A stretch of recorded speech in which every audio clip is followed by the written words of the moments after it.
Mason, Margielas, unreleased color palettes, make them all jealous. You could buy the drip, but the swag's so separate. Ponytail poppy, now I sport the fade. Woke up one morning, said it's time for a change. I am one of one, my name is my name. Cartier, cedar core, vintage wood frames.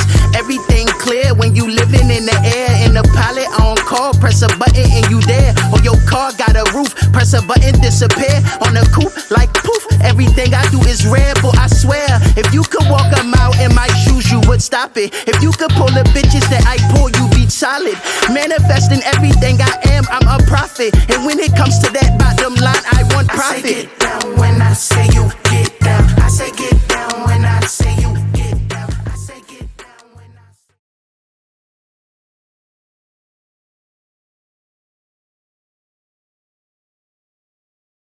You already know what it is. What's good, beautiful people? This is Icons and Ideas presents the world according to Nellz, and I am yours truly, Nellz. Got another great episode. I appreciate everybody for rocking with me, tuning in, commenting, engaging, sharing. We just gonna keep building, and I'm gonna keep continuing to bring you a fresh perspective and dope content. And today's episode is going to be no exception. So a couple of things we want to talk about. I'm a pivot. I know the last couple of talking points have been, very serious. Politics, socioeconomics, race, the more serious conversations. But I wanted to pivot a little bit and kind of, on one end, in the earlier stages, lighten the mood, and then we'll take a little bit more serious tone as we get towards the end of that episode. But we're going to kick it off talking about the one and only, the GOAT, LeBron James. Listen, I know it's a lot of people out there that's fans of Jordan. I don't knock anybody that say Jordan is the GOAT. I don't knock anybody that say Kobe is the GOAT. But I have to say that LeBron James is the greatest of all time. What he's doing now, my man is on a triple-double streak at the moment. What he's doing is unprecedented. We never seen it before, even at his age. Obviously, because of his age, he's taken on a more reduced role. But as little nagging injuries, missing key pieces pop up here and there throughout the season, my man just got a button that he could press and just turn it on and all right, I got to be the guy. Let's do it. Triple-double. I got to be the guy. Let's do it. Triple-double. I got to be the guy. Let's do it. Triple-double. And obviously that's not going to be his role for the entire season, but that's an extreme asset to have when you're going through what you're going through with the Lakers organization. And I got to give a shout out. First, let me give LeBron his flowers. Just continuing to exemplify what excellence is from an athletic perspective. And he do it the right way. And it's simple. It's like, if my son took an interest in basketball, I would want him to model LeBron James on and off the court in terms of he just do it the right way. He handle his business. He take care of his body. He understand the mission. He execute at a high level. So that's important. So definitely salute LeBron. Got to give him his flowers. And on the flip side, let's talk J.J. Redick. Obviously, it was a lot of criticism, and rightfully so. My man went from coaching his middle school daughter's basketball team to coaching the Los Angeles Lakers. Like, that's a crazy jump. You know what I mean? You got to have the protection for the connection for the collection. You know what I mean? like you got to have a complexion for the protection for the connections to go from coaching middle school girls basketball to coaching the NBA team. But J.J. Redick has showed that he is a basketball mind. And his approach to the game when he was playing shows it's seeming like it's translating well into his role as a coach. And the biggest X factor is, will he be able to have the respect of the men in the locker room as a leader? And I think undoubtedly that question is yes. He's show improve night in and night out with the way they move. The ball movement, I think, is the most impressive thing about how the Lakers play the game now. It's constant movement. It's flow. That's the perspective that I want to give. Like, there's a flow to the offense that, they still putting together a couple pieces, but it's really going to be difficult to stop offense with the flow that they have, the pace that they have. and the unselfishness. Dalton Connect is coming into his own for sure. Salute to him. I think he's going to be a shining piece depending on, how the organization move forward, because we know LeBron is at the tail end. Austin Reeves, he continued to show up big. I think D'Angelo Russell is going to always be a question mark, but I still think for the role that they need him to be, I think he is that. He just have to be a little bit more consistent. AD, as always, it's a health thing. When AD is there, when AD is in the game, AD, in my opinion, is the most dominant big man in the league. And I'm willing to, I know that's a tall order, but I'm willing to go out on that limb and say he is. I'm not, that's taking nothing away from Joker, nothing away from Embiid, nothing away from even young Wemby. I got to give him his props. He doing his thing. AD, when the Lakers offense is flowing through AD, it's just a completely, you see it. Obviously, LeBron is LeBron. We know what he could do. We know what he will do. But not to get it confused. The offense flows through AD. So when they got all them pieces together, man, they're going to continue to build around it. I'm definitely excited to see what JJ Redick is, how he's going to grow and develop these young guys to be greater and continue to grow and continue to see success. So I definitely just wanted to kick off. Salute to Bron. I got to give him his flowers. I know it's been a little minute since I gave one of our living legends their flowers while they could still smell it. But I felt it important that, we give LeBron his flowers, what he continue to do, the consistency at which he performs. And like the stats just keep getting crazier and crazier and crazier. Like my man, they just had a stat. When JJ Redick was playing for Duke in college, LeBron James was averaging the same thing he's averaging now. JJ Redick has had a college career, had an NBA career that was longer than 85% of most NBA careers, retired, had a career as an analyst, a whole nother career, came back as a coach. And LeBron is still doing stupid numbers. So that type of longevity, that type of consistency, that high level play, that high level IQ is why I got to put LeBron James in that GOAT position as the greatest of all time. And I think the most important thing, even at his age now, I ain't gonna lie, the game it's a young man's game. It's some young dogs out there. Shout out to Ant Edwards. Shout out to all of them guys doing their thing, right? Some dogs out there. But Bron still make it look easy. He's still making it look like it's crazy. It's crazy. So again, salute to LeBron. Give you your flowers while you can still smell them. Continue to thrive. Continue to have the success that you have. And who knows, if the chips fall where they may, you might be able to get another ring out of LA and call it a career. You dig? Salute.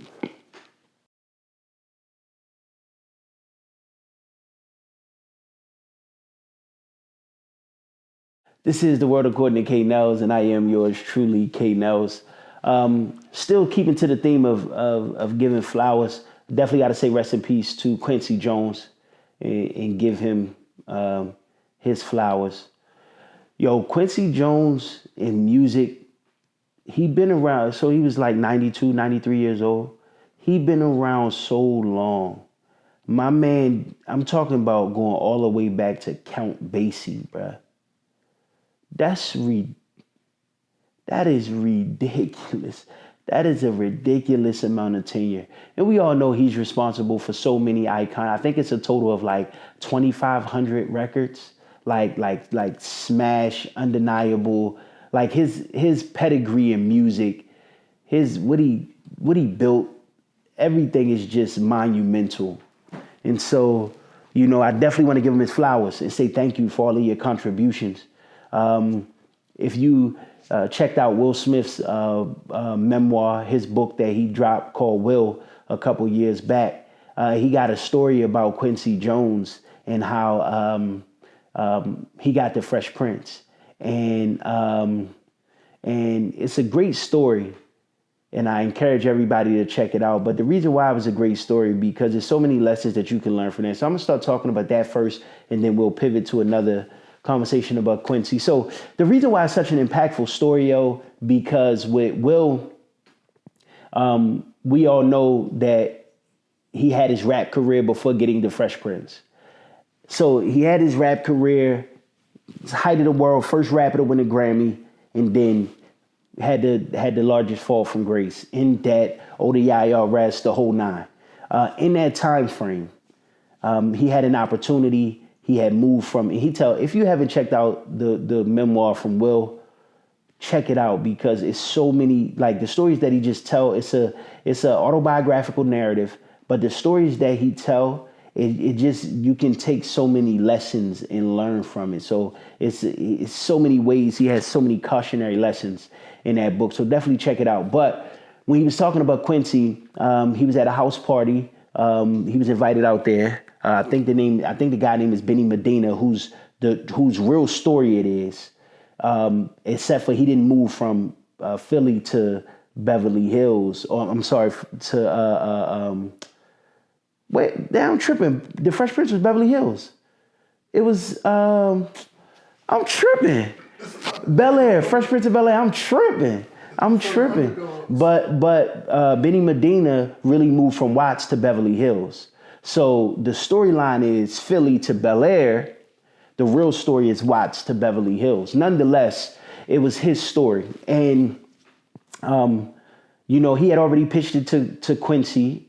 And Quincy he had the foresight to see that Will Smith was the leading man. Will Smith was the embodiment of the Fresh Prince. And at this particular house party, you got everybody who's anybody that's there. You got all types of A-listers that, Will Smith talk about in his book. And Quincy Jones kind of put him on the spot, impromptu, nothing, like, yo, listen, you're going to do this and your audition right here for the Fresh Prince. And naturally, they go into a room and he like, let me talk to you. And naturally, Will like, yo, I just need like a week or two. Like, again, no acting experience other than music videos, right? You got all of these A-list actors and entertainers in a room. I'm sure the pressure in that type of scenario is ridiculous. And Will Smith was like, I just need more time. And Quincy Jones asked, well, how much time you need? He was like, about a week. And then he kind of told him, well, it's a guy, an executive. He mentioned him by name. He said, yeah, we could wait a week. And then when we reach out to him to do the meeting, something is going to come up with his daughter and he's not going to be able to make the meeting, and then we'll postpone it out for another week. So it'll be like 2 weeks. And Will Smith like, yeah, 2 weeks is even better. It give me more time. And Quincy Jones is like, no, you're not getting what I'm saying. Everybody who need to be in this room, everybody that's needed to greenlight this show and get everything going is in that room. Now is your moment. And so that was such a powerful message. So even when I was, Will Smith has told that story several times, but even when I was reading it in the book, it resonated with me a lot, because naturally sometimes we default to create the perfect scenario for our purpose, to create the perfect set of circumstances for us to be able to perform at a level that we need to. And nothing is perfect. Nothing is guaranteed. You really have to just jump out the window on faith. And that's what that test was for Will in that moment. So I share that because it's such an impactful story. And just look at the trajectory of Will Smith's career. Without Quincy Jones, that's not the trajectory. And the same can be said for so many other artists and creators and entertainers that Quincy Jones had the opportunity to be able to positively impact and change the trajectory of their career. So definitely rest in peace to Quincy Jones. The flip side to that is another conversation that's being had on social media. It's kind of been talked about that Quincy Jones was worth roughly $500 million, and he left that to his 7 children. And a tweet went viral where somebody said, yo, I don't want to sound crazy, but Quincy Jones is only worth 500 million, and everybody's like, nigga, only. You know what I mean? It was like a collective. That's a lot of fucking money, and true indeed. But y'all know me. I can't leave any conversation at the surface. So let's dig deeper. $500 million is absolutely a lot of money. But when you look at Quincy Jones' contribution to music, you cannot quantify in a dollar amount what he's worth to the music industry over his 80-year career. Like we talking about 7 to 8 decades. My man was playing the trumpet at 15, 14 and touring in other places. Like he was even Lorenz Tate played him in, I think it was Ray, in a biopic with Ray with Jamie Foxx. Lorenz Tate played a young Quincy Jones. So it's like, again, he was like 14, 15 years old at the time. Look at that timeline. Like, think about that timeline, yo. My man has literally had his hand in music for nearly a century. And when you think of the billions and billions and billions of dollars that's being made off the music industry, I think, although, social media relish in outrage and hyperbole, I think the tweet had a valid perspective to think, how in the world did we let an industry get away with having a titan like Quincy Jones only be worth 500 million? Yes, I'm going to say only in this context because he's contributed. You literally can't put a number on his contribution. You cannot quantify his contribution to music. Thriller is one of the greatest albums of all time. They can't even quantify the number of records that Thriller sold, actually.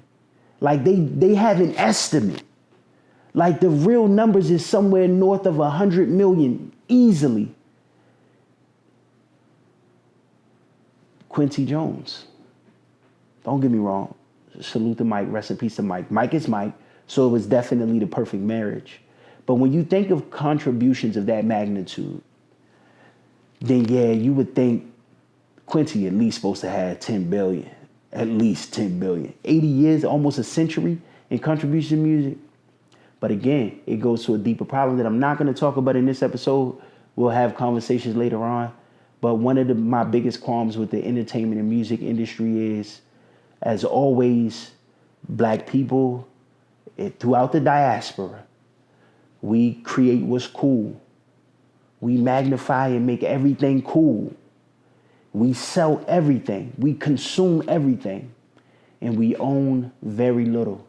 So that's why all of these different groups of people and ethnicities profit off of the culture and art that we create. Because we're just consuming it and making it. But we don't own it. And that's the greatest travesty in music and entertainment. The lack of ownership by people that look like me. And when you look at the grand scheme of things. So although the tweet was kind of hyperbolic, although social media, again, they relish in outrage. So naturally the polarization, you make a statement, somebody have to make a contradictory statement. I get it. But I think if we being honest and try and quantify his contributions to music, we absolutely cannot deny how impactful Quincy Jones was and is. So rest in peace to him. But it lends itself to another conversation that was being had on the Joe Budden podcast. They were talking about Quincy Jones and leaving his fortune to his children, and he left all of it, divvied it up 7 ways. So I think it's anywhere from like 500 to 600 million divvied up 7 ways is like 80 to 90 million apiece each child got. And first of all, my thought was, man, if I woke up tomorrow and I was just worth 90 million, bro, just because my daddy died, Lord have mercy. But another conversation for another day. We ain't gonna go there. But God damn it, Gina.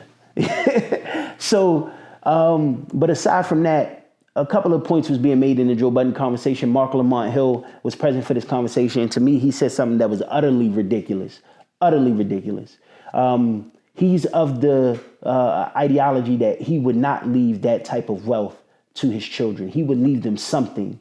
But the large share, and he, by his words, he said he'll leave them like 10 million apiece. 10 million apiece is $70 million. That means, let's just say the number is 600 million. That means it's $530 million remaining that he's going to delegate to charitable organizations and grants and again, noble stuff. I don't want to take that away from him. But this is my problem with that perspective. If you got $600 million, yo, you could do all of that charitable stuff right now.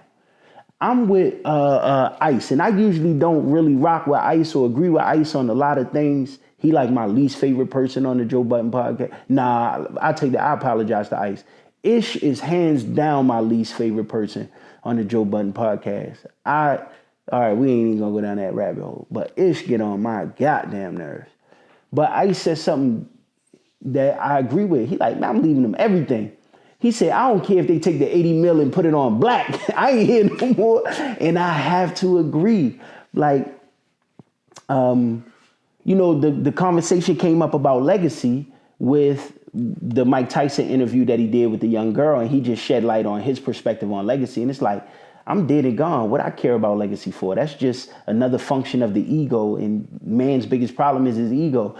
And I agree with that perspective on several different levels, but it's the same thing. Like, why am I, listen, if I work hard to put myself in a position where I'm worth $500 million and I'm going to leave that to my children and loved ones, I'm leaving it to them knowing they can do whatever they want with it. And it matters not to me what they do with it. Like, that's my genuine perspective. So to say, to Mark Lamont Hill's comment that he would only leave like 10 million, I think my man smoked some good weed before the podcast. He was high out his mind, and he just needed to be the contrarian in that moment because he was the only one saying that. That was ridiculous. 10 million a piece and you worth 600 million. That's a slap in the face. Yo, shout out to Jerry Springer, yo. He left everything to the black woman, yo. Salute to Jerry Springer.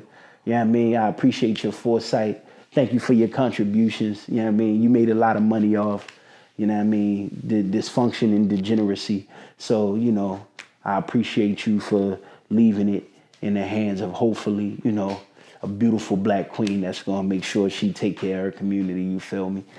But that's another story for another day. Outside of that, back to the topic at hand, real talk, all jokes aside. When you amass that type of wealth, you're at liberty to do with it as you please. And that's fine. But I'm not going to give my money into charities. I'm going to have everything packaged in a trust.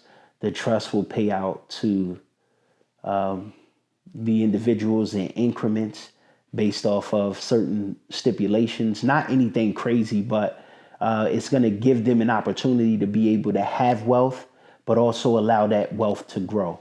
So, but I'm not going to put them in a situation where I would deny it. Like, even if, like, God forbid, I don't have a great relationship with a child or something like that, that matters not to me. I'm going to still leave them something just because, I think that's my responsibility, one, and two, I'm gone. Like, nobody can take their wealth with them. The Egyptians tried and Europeans raided they. So it don't matter. Like, can't nobody take nothing with you. So the notion that I need to hoard that type of wealth or even give it to charity, I'm going to do all my charity while I'm alive. When I'm dead and gone, then I'm going to leave the wealth whatever wealth I amass, I'm going to leave it to the hands of the people that I love most.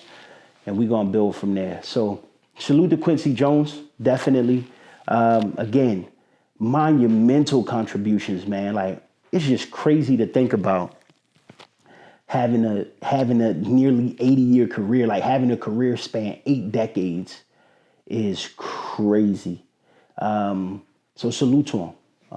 Give you your flowers as well.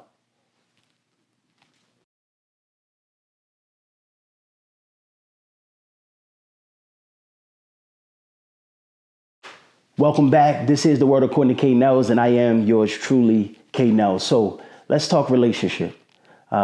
Recently, Dr. Cheyenne Bryant went viral talking about the Funky Friday podcast with Cam Newton. That podcast went crazy. A lot of the talking points was in there. Obviously, it was very polarizing between men and women. We like relationship conversation. We like those types of narratives. So it was the perfect recipe for a viral moment. And so many different parts of that episode went viral. But a conversation that's come into play that I haven't really heard since Kevin Samuels. And when Kevin Samuels, before he passed away, he was talking about this idea of high value man and high value woman. Prior to that, I didn't hear any type of narrative being talked about on that level. Salute to the OG. However, now I think the perspective that Dr. Bryant have is bringing the conversation back to the forefront. So you have high value man. Let me take a step back. High value and high functioning versus high value and low functioning. So from my perspective, high value is, I guess if I had to define it from my perspective, it definitely has to do with a balance of the superficial, but of the intangibles as well. So what I mean by that, high wealth, high drive, high ambition, high execution, in everything that you do in your personal life. That's the tangibles. The intangibles is for not only the high value portion is morals, integrity, the principles that you stand on. I think in order for you to be high value, there has to be a moral acumen that you have. There have to be a moral presence, a level of integrity that you walk with and that you lead your life with, that's exemplary and indicative of somebody that say they are high value. Now, what is high functioning? From my understanding and my perspective, high functioning lends itself to emotional intelligence, situational awareness, understanding how your emotions are interpreted and how they affect other people, and so on and so forth, right? So you have high value people that also functions very high. And then you have high value people that have all the things that I talked about in terms of high net worth, high drive, high ambition, and things like that. But when it comes to function, when you question ethics, when you question integrity, when you question lifestyle, when you question emotional and situational awareness, then maybe it doesn't resonate as high as those people on the high value spectrum. Now, this is just my interpretation based off of the host of conversations that I've been hearing as it pertains to these concepts. So why do I want to talk about it? For several reasons. I want to have a conversation about it because, one, it's current, and the idea of my platform is to shed perspective on a lot of the ideas and concepts that we talk about currently. That's first and foremost. But secondly, it really gives me an opportunity to kind of add value to the conversation, I feel, in a way, through that shared perspective. So the first thing I say is, for me, I don't like the idea and concepts of these types of ideologies: high value, low value, high function, low function. Because I think we begin to relegate people into certain silos based on traits. And what I know from my understanding is a lot of that is filtered through our experiences. So it always begs the question, am I responding this way because this is what it is, or this is how I'm interpreting it as I filter it through my emotions and my experiences and my past? So the idea of calling someone high value and high functioning versus low value and low functioning, I would rather not, in my personal perspective and ideology, get into classifying people that way. But since that's the conversation that's being had, I think the greatest thing that we could do for one another from a relationship standpoint is to be healed and be whole. I think too often, I'm going to speak directly to, I got a couple ideas I want to talk on. So I have a lot of conversations with my circle of influence, with the men that I call my friends, that I call my tribe, and we talk consistently about different topics and concepts, and we don't mind being vulnerable and wearing our heart on our sleeve, per se, in these conversations. But I've noticed a few consistencies in some of the narratives and things that I talk about with some of my male friends. So what I see is, it's an adage that say the child pays for the sins of the father. And so I'm going to use that to apply to this generation of women. In many ways, and this is not an indictment on the generation of women as much as this is not an indictment on our generation of women as much as it is an indictment on the fathers that were or were not present in that home structure. What do I mean by that? Well, you have a generation of fathers, a generation that preceded us. You have a generation of fathers that, our generation of women seen how their mothers were treated by our fathers and decided that that's not what I want. And so now they're running. The pendulum always swings voraciously to the other side. So now we have a generation of women that's running away from all of those sentiments that their mothers cherish because they seen that their mothers were all of these things and their fathers still neglected them emotionally, physically, or whatever, right? So that creates a way of thinking. And this is the mindset in many ways. Again, I don't speak in absolutes because there's always a margin for error, right? And there's always, outliers. But I think in many ways, the majority of the women that we see and that we deal with, and this is just based on the conversation of the men that I know, my mentors, my brothers, my circle of influence, I genuinely think we are paying for the sins of our fathers. The emotional conditions that some of our women are in our generation is a result of the emotional neglect that they received from watching the dysfunctions of their parents. And we're left to, for those of us that are emotionally aware enough, we're left trying to create a refuge for that brokenness. And unfortunately, that's a tall order. And so when I see a lot of the disagreements that I see online, when I see a lot of the talking points and the narratives of men versus women online, I can see the dysfunction that they were exposed to that kind of led them to some of the ideologies that they have. The irony is men, and again, this is not a bash men session, but this is just being open and honest and vulnerable. Men will accuse a woman of having daddy issues as if that's a negative reflection on her and not the father that was absent or present and neglectful. You see what I'm saying? So we'll say a woman has daddy issues. Well, why do she have daddy issues? Well, because something transpired or didn't transpire in her relationship with her father that permeates her perception of how she should interact with men.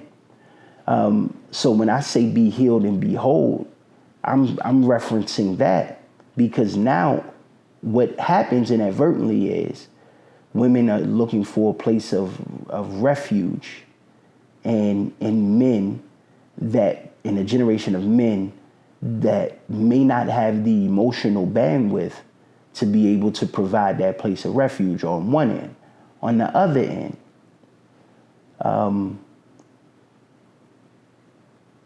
some men are victims of the same dysfunction, trying to figure it out. So I want to be clear, right? Because it's a level of understanding that says we should be able to help each other out. I don't like the finger pointing that happens between men and women, especially in our communities as Black people.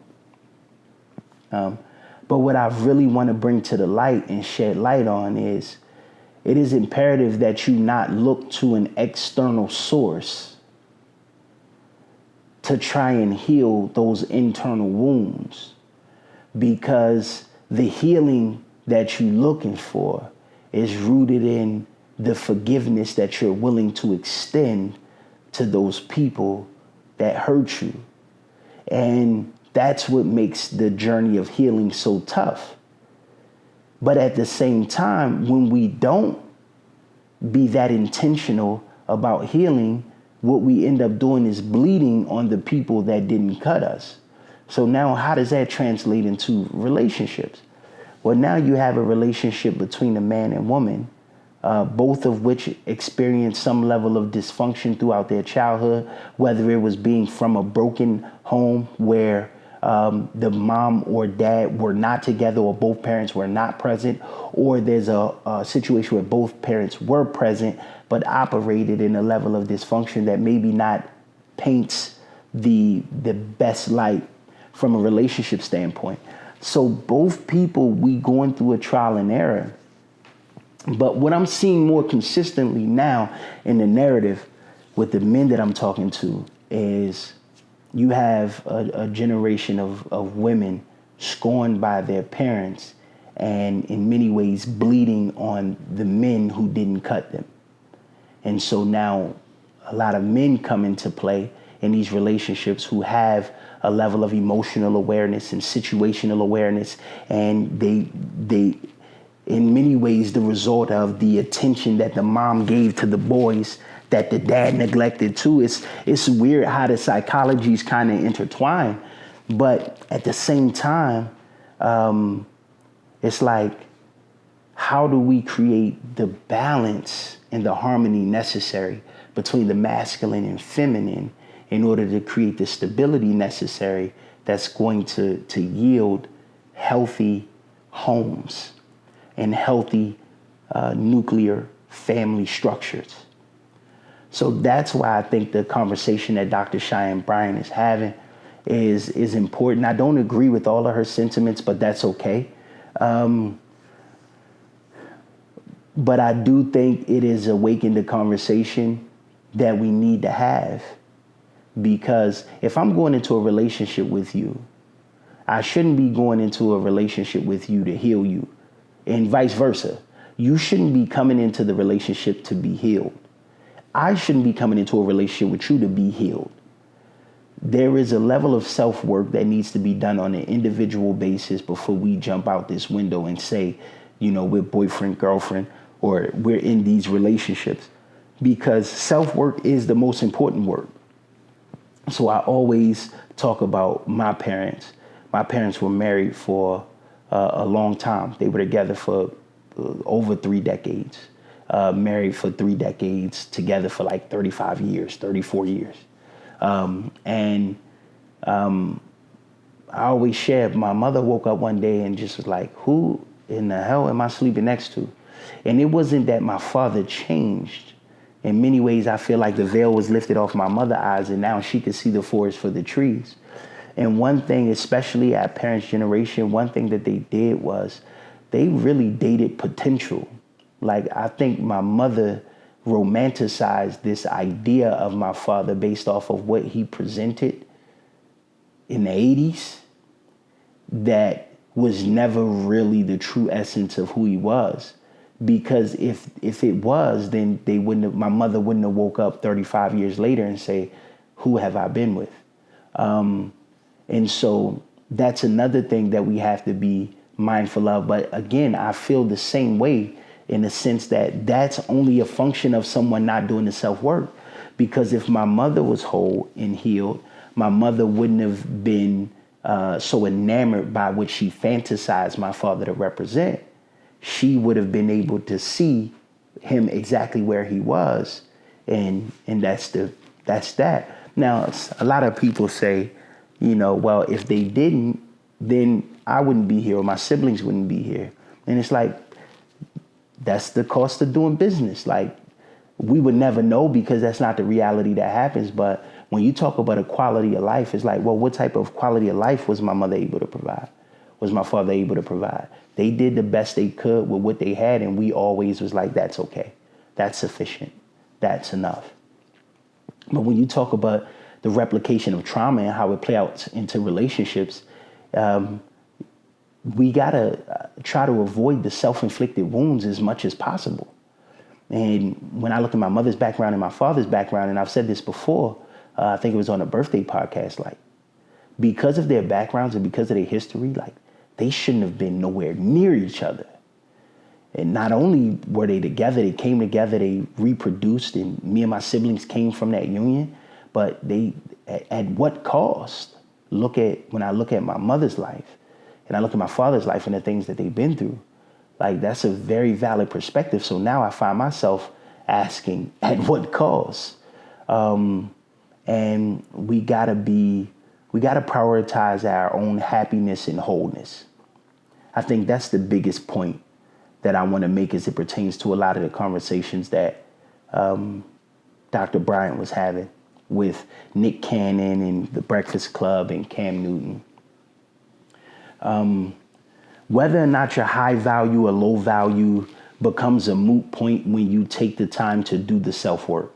When you put in the hours to really look in the mirror and be honest with the reflection, then you will operate at a frequency that people that's not operating on that frequency won't even be able to be in your surroundings. That's why I always like to use that, the walkie-talkie metaphor. It's like both of us can have walkie-talkies, but if we're not channeled on the same frequency, then there's a breakdown in communication and we'll never be able to communicate effectively with one another. And many times that's what happened. So I always encourage people, when you vibrate at your highest self, when you do the self-work and you're vibrating at a certain frequency, unless someone is doing the self-work to vibrate on that same frequency, they won't even be able to communicate with. Your paths won't even cross, because that's the level of self-work that you've done to be able to present a whole, healed, and healthy version of yourself. A lot of times, what we're doing now in my generation and younger, we're reverse engineering our wholeness. So we go into a relationship with someone, we get too deep in, and now we already deep into the relationship, and it's like, well, you got this involved, you got that involved, you got family involved, you got whatever the narratives are, and then you find yourself saying, well, how can I, through all this noise, find that happiness that I should have found, but forever inviting all this noise into my world space, in my world view. And that's such a backwards way to approach it. So when I have conversations with younger people about relationships, I always try to encourage them to focus on self first, to raise your awareness of self, to just want to thrive and strive to be the best version of yourself, and don't prioritize a relationship because you want to be at a certain wholeness before allowing somebody else into your space. So it's supposed to be two whole people coming together as one, instead of two broken people coming together trying to fix one another and create some semblance of a relationship. That's why it's so much resentment. That's why it's so much regret. That's why it's so much ill will and animosity towards each other as men and women when I see these conversations, because we begin to project our emotions onto one another. And then it don't even be about what is or what isn't. It's about, I don't like the way you're making me feel based on X, Y, Z. And I don't like the way that you're doing this based on X, Y, Z. So I think once you operate in that high frequency that I'm referring to, I guess that would align with someone who would be considered high value and high functioning. But I think it's just very important that we all just take inventory as individuals. Make sure your mental health is important. The emotional and psychological welfare is extremely important. Make sure your physical health is important as well. And I know that's tough for a lot of us, but it's just about dedication, determination, and discipline. And again, I don't want to oversimplify it because I know it's tough, but as somebody who has been prioritizing his health so much more now. Trust me, if I can do it, you can do it too. So you want to have mental and psychological awareness. You want to have physical health. You want your physical health to be intact. You also want to take inventory of your spirit as well. My mother always raised me to understand this. You wake up every day, you never neglect to feed your flesh. When your body tell you you're hungry or you crave something or you want something to eat, you feed that hunger, you feed that craving. But yet we'll go throughout days, weeks, months, years, starving our spirit. So she always encouraged me, every day you feed your flesh, make sure you feed your spirit.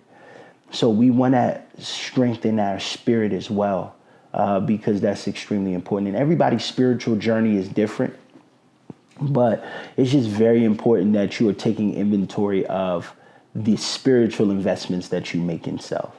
So you want the psychological and mental, you want the, and psychological, mental, emotional is one.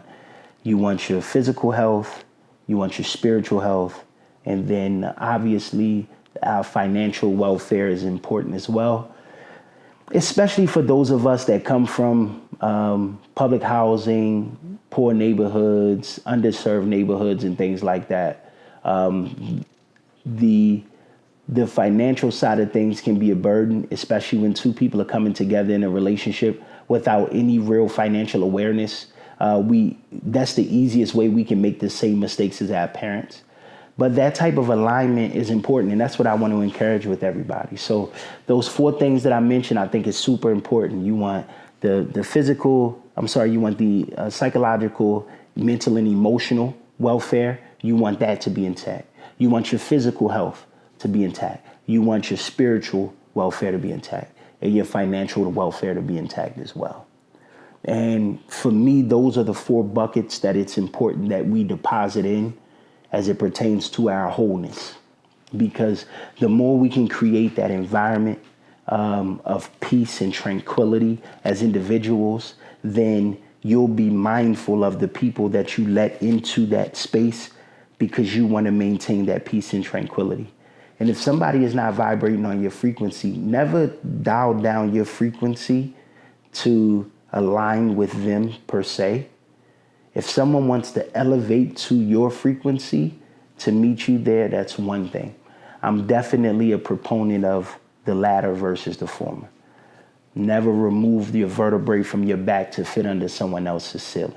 Always stand tall. And it's the same way with the metaphor for the walkie-talkies.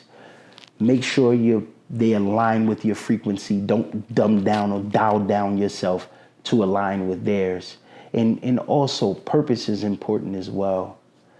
Try to connect and align yourself with a purpose that's greater than self, because that adds so much value into our individual walk. And it also adds so much context to our why and not our what. A lot of times we focus so much on the what that we neglect the why, but the why is even more important than the what.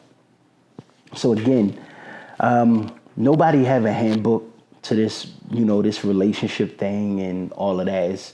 It's trial and error in many ways, but I always like to remain optimistic, and I always like to encourage people to keep everything simplistic, right? If anything get too complicated or confused, you probably want to dial it and figure out, how we can keep things simplistic. Simplicity is key. Always be open and honest with yourself first. Being open and honest with yourself makes it easier to be open and honest with other people. Please don't lie to yourself. Please don't lie to yourself. Too often as men and women, we look at the reflection in the mirror and we fantasize and romanticize this idea of self. And this is I don't believe in negative self-talk, so I'm not saying, by no means am I saying talk down on yourself. But it's very important that we be honest with the reflection, because you can't heal what you don't reveal. And do the self-work, man. Do the self-work. So I give a salute to Dr. Bryant for how she's moving the conversation along. I got to give a shout out to Nick Cannon, because he kind of, introduced the world to Dr. Bryant first. That kind of led to the Cam Newton and then Cam Newton's conversation. became what it was.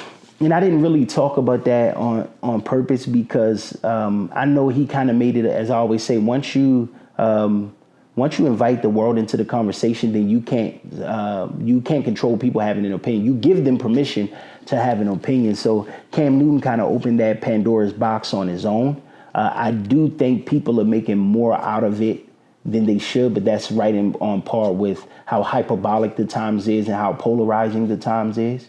If Cam Newton is in a relationship with his significant other and they have an understanding and both parties are both aware and complicit without any coercion, then if that's the lifestyle that they want to lead, we can just mind our business. But for everybody else that's single or dating or married or whatever, do the self-work. I think that's I can sum up everything I say. Is just wake up every day, be optimistic, be open-minded, be honest, and be committed to the self-work. And everything else will take care of itself. This is another episode of The World According to King Nellz. I greatly appreciate you for continuing to tune in and rock with me. Master the room. In every room that you go into, you have an opportunity to either be a thermostat or a thermometer. A thermometer can only tell you the temperature of the room. The thermostat to change the climate. Every room you walk into, you want to change the climate. You want to make sure that your presence is felt when you walk into the room. Thank you. I appreciate everybody for the continued support, and I'm going to keep rocking how we rocking. Salute.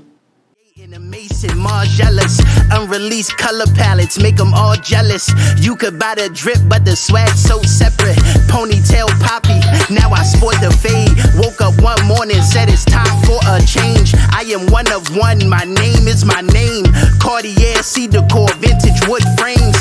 Everything clear when you living in the air. In the pilot on call, press a button and you there. Or your car got a roof, press a button, disappear. On the coupe, like poof, everything I do is rare, but I swear, if you could walk a mile in my shoes, you would stop it. If you could pull the bitches that I pull, you be solid. Manifesting everything I am, I'm a prophet. And when it comes to that bottom line, I want profit. I say get down when I say you